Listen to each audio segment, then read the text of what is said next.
गरीब भूख की नवरात्रि की कहानी।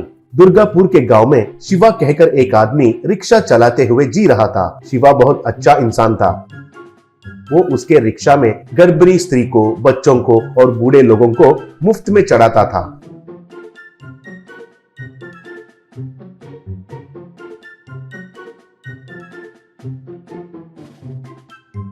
और शिवा दुर्गा माँ का बड़ा भक्त भी था। उसके पास पैसे रहे या नहीं रहने से भी दुर्गा माँ को हर दिन भक्ति से पूजा करता था। एक बार नवरात्रि का त्योहार आने से शिवा हर रोज भक्ति से पूजा करते हुए रिक्शा चलाने लगा।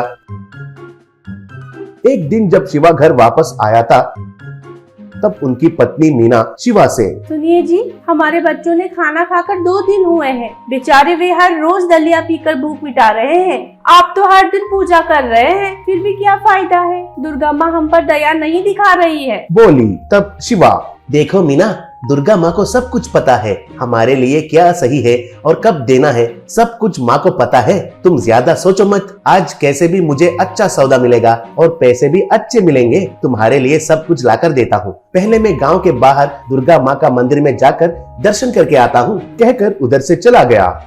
शिवा उनका रिक्शा में गांव के बाहर दुर्गा माँ का मंदिर तक जाकर दुर्गा माँ का दर्शन किया।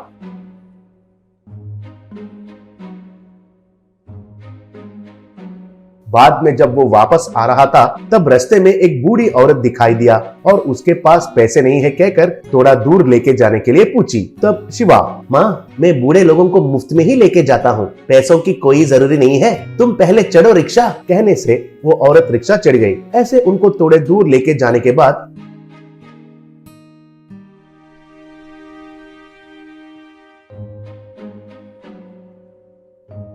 वो औरत एक जगह पर उतर गई और फिर शिवा को वो एक चूड़ी दिया। वो देखकर शिवा, माँ, मैं बूढ़े लोगों के पास कुछ भी नहीं लेता हूँ कहा था ना, फिर भी ये चूड़ी क्यों देती हो? मुझे नहीं चाहिए, कहकर उनका हाथ में रख दिया। तब वो औरत, देखो बेटा, तुम्हारा चेहरा देखने से तुमने खाना खाकर 2 दिन हुए हैं जैसे लग रहा है, इसलिए ये चूड़ी ले जाकर तुम्हारे बच्चों के लिए कुछ खरीद कर दो, मुझे भी खुशी मिलेगी, बोली। तब शिवा, माँ, अगर ये चूड़ी मैंने लिया तो दुर्गा माँ को मैंने जो वचन दिया वो तोड़ दिया जैसा होता है, कहकर उधर से चला गया।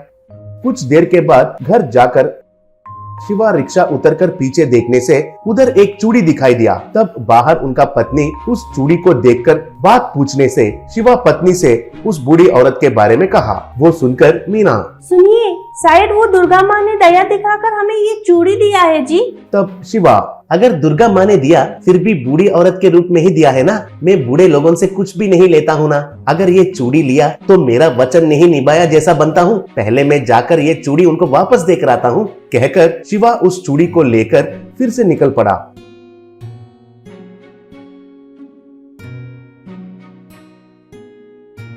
ऐसे मंदिर के जाने के रास्ते पर कुछ डाकू तलवार दिखाकर शिवा का रिक्शा को रोके और वे शिवा को पकड़कर खूब पीटने लगे। शिवा भी उनको मारने लगा। ऐसे थोड़े देर मारा मारी होने के बाद शिवा के जेब में से उस चूड़ी को वे लोग छीन लिए।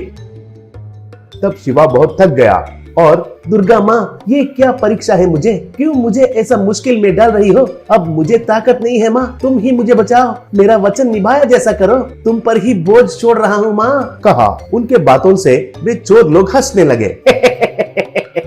अरे बाप रे, अब दुर्गा माँ आकर इसको बचाएगी।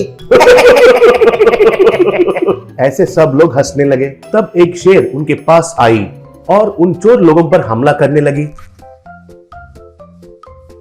तब वो चोर उस चूड़ी को शिवा के हाथ में रखकर उधर से भाग गए।